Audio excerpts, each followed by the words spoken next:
Bejorka sentil Tito Karnavian dan Kapolri Jenderal Listio Sigit Prabowo usai dituding pengalihan isu kasus Sambo. Namun sebelum kita lanjut, mohon luangkan jari Anda untuk menekan tombol like, komen, dan subscribe, agar kami makin bersemangat berikan kalian berita menarik setiap harinya.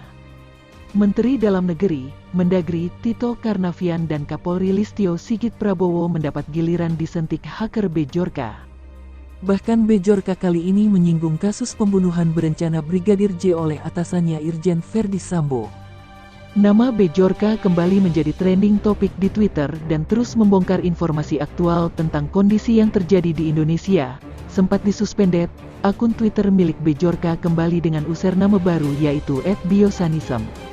Awalnya banyak orang menuding kemunculan Bejorka merupakan masalah atas apa yang terjadi saat ini di Indonesia. Seperti yang diketahui, salah satu kasus besar yang terjadi saat ini adalah kasus pembunuhan Brigadir J yang dilakukan oleh tersangka Verdi Sambo. Tetapi, ternyata kini giliran Menteri Dalam Negeri, Mendagri Tito Karnavian dan Kapolri Listio Sigit Prabowo yang disentil oleh hacker Bejorka.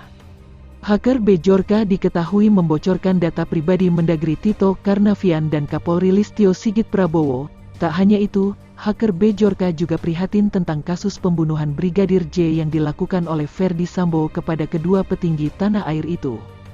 Hi again everyone, let's make a noise again today. Halo semuanya, ayo ribut lagi hari ini, tulisnya pada akun @biosanism, Senin, tanggal 12 September tahun 2022. Niat Bejorka bukan isapan jempol belaka, dirinya kembali membocorkan data pribadi sejumlah penjabat pemerintahan Indonesia. Adapun cuplikan data pribadi Mendagri Tito Karnavian dan Kapolri Listio Sigit Prabowo diunggah melalui kanal Telegram milik. Selain membocorkan data pribadi, Bejorka juga menyebut bahwa baik Tito Karnavian dan Listio Sigit Prabowo memiliki keterkaitan dengan kasus Verdi Sambo. If anyone thinks I'm here to divert the Sambo case, I don't even know who he is. But I will have to make at Listio Sigit listen to your insistence. Jika ada yang mengira saya di sini untuk mengalihkan kasus Sambo, saya bahkan tidak tahu siapa dia, tetapi saya akan membantu membuat at Listio Sigit mendengarkan desakan Anda, tulis hacker Bejorka. Bejorka menyebut bahwa Tito Karnavian perlu untuk menjawab berbagai pertanyaan tentang kasus Verdi Sambo, mengingat mantan Kadif Propam itu adalah mantan anak buahnya sewaktu di kepolisian dulu. Seperti diketahui bahwa selama kasus Verdi Sambo ini muncul, Tito Karnavian merupakan sosok yang minim bicara. Sejumlah nama yang disentil antara lain seperti Kapolri Listio Sigit Prabowo, Mendagri Tito Karnavian, Luhut Binsar Panjaitan, hingga Gubernur DKI Jakarta Anies Baswedan. Tak hanya itu, Bejorka bisa jadi akan semakin banyak membocorkan data pribadi para tokoh pemerintahan tanah air. Bejorka jual jutaan data pemilih KPU. Jutaan data pemilih di Komisi Pemilihan Umum diperjualbelikan di forum Hacker Tricetu kepada penawar tertinggi oleh hacker Bejorka. Hal itu diketahui melalui unggahan Bejorka di forum itu sejak tanggal 6 September tahun 2022. Hal ini kemudian mendapat perhatian serius dari Wakil Ketua Komisi 2 DPR RI Syamsur Rizal. Ia mengingatkan Badan Pengawas Pemilihan Umum, Bawaslu RI untuk berhati-hati terhadap persoalan keamanan data agar tidak terjadi kebocoran data-data terkait pemilu ke depannya. Bagaimana pihak Bawaslu mengantisipasi agar ini dan ke depan menimbulkan kepercayaan masyarakat? Kita yakin dengan segala macam teknologi, Bejorka tidak akan masuk, merubah dan melakukan hackeringnya ke dalam pendataan kita, khususnya data-data pemilu, kata Syamsur Rizal saat rapat dengar pendapat DPR bersama dengan KPU, Bawaslu, DKPP RI, dan Kemendagri di Kompleks Parlemen Senayan, Jakarta, Senin, tanggal 12 September tahun 2022. Sementara itu, berdasarkan penelusuran TV One News di forum Hacker Tricetu, Bejorka justru telah memperjualbelikan data 105 juta pemilih yang terdaftar di KPU. Hal itu nampak dari unggahan yang dibuatnya pada tanggal 6 September tahun 2022 di forum itu.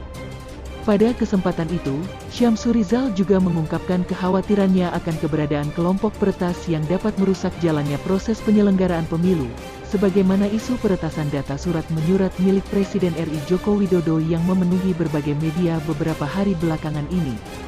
Berita hari ini di harian-harian ibu kota dan nasional, Kita baca persoalan data presiden sudah sedang dibongkar oleh kelompok Bejorka. Kita khawatir ini menjadi semacam alat yang membuat hasil penyelenggaraan pemilu kita menjadi tercela, ujarnya.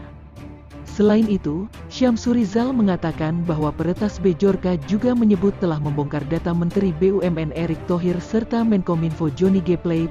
Isu peretasan serupa, ujarnya lagi, sempat mencuat pula pada pemilu 2014 lalu, di mana muncul isu adanya 250 peretas asal Tiongkok yang mencemari pemilu 2014.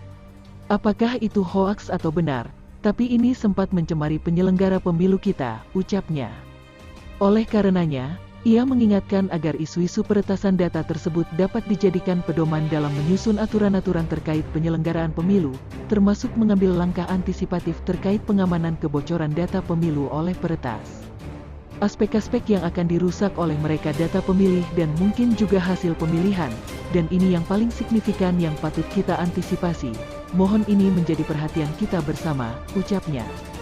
Ancaman bagi parpol anggota Komisi 2 DPR RI Mardhani Alisera juga mengungkapkan kekhawatirannya terkait keberadaan peretas yang mengganggu proses pemilu. Menurutnya kasus peretas yang melakukan jual beli data mengancam proses kerja keras yang dilakukan partai politik dalam melakukan rekrutmen. Ia mengingatkan agar KPU RI mewaspadai keberadaan kelompok peretas yang kiranya dapat memainkan data terkait kepemiluan, bersamaan dengan kasus data ganda anggota partai politik peserta pemilu yang menurutnya harus terus dikawal oleh KPU. Usul saya, teman-teman KPU bisa lebih intens melakukan komunikasi yang sifatnya proaktif dengan partai politik untuk membangun sistem kaderisasi yang baik, ujarnya. Sebelumnya, peretas yang mengaku sebagai Bejorka melalui grup Telegram mengklaim telah meretas surat menyurat milik Presiden RI Joko Widodo, termasuk surat dari Badan Intelijen Negara, BIN. Klaim Bejorka itu disebarluaskan oleh sebuah akun Twitter, Dark Tracer, Dark Web Criminal Intelligence, yang kemudian viral dan sempat menjadi salah satu topik pembahasan terpopuler di Twitter hingga Sabtu, tanggal 10 September. Mungkin itu saja yang dapat kami sampaikan. Jika ada salah kata mohon dimaafkan, karena kesalahan datang dari saya pribadi, yang tak luput dari salah dan dosa.